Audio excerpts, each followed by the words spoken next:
Hello, my name is Jasvinder Sanghera. I am the founder of the national charity that is Karma Nirvana. The charity was founded on my personal experience. I was born in Britain and my parents tried to force me into a marriage. I said no.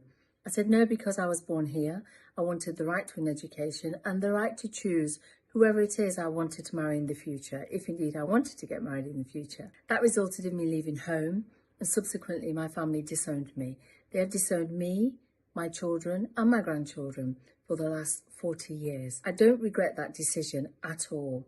It led me to creating the charity because of my sister Rubina's experience. My sister Rubina was taken out of education at the age of 15. She was forced into a marriage.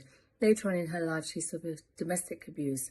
And the family's response was it was more honourable for her to stay in that marriage than to dishonour her family and leave her husband. My sister Rubina tragically set herself on fire and committed suicide.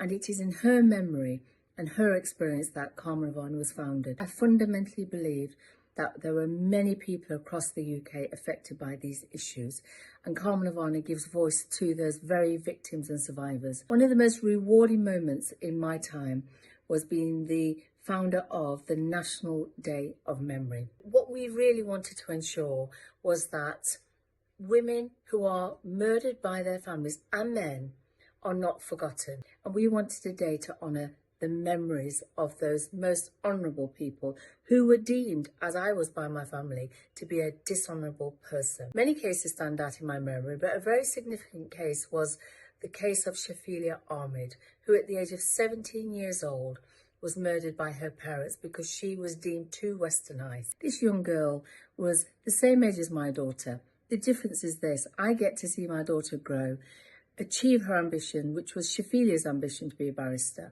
go to college, go to university, have children. Shafilea never will. It really touched me. The day is actually on July the 14th in her memory, and it's the memory of others. And the sad thing is, every year we have more and more people to honour and remember. The Day of Memory was established in 2015. We are now in 2024.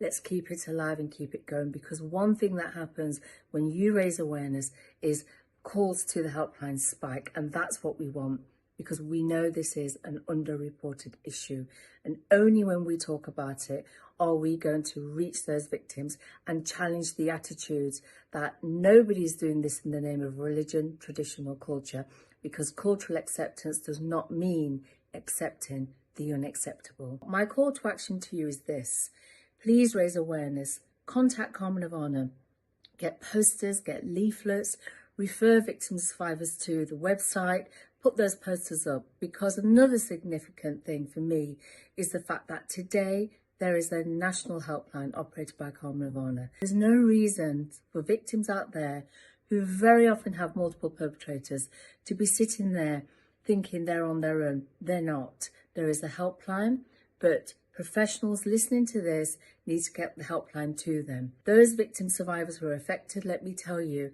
I am living proof. You can survive without your family.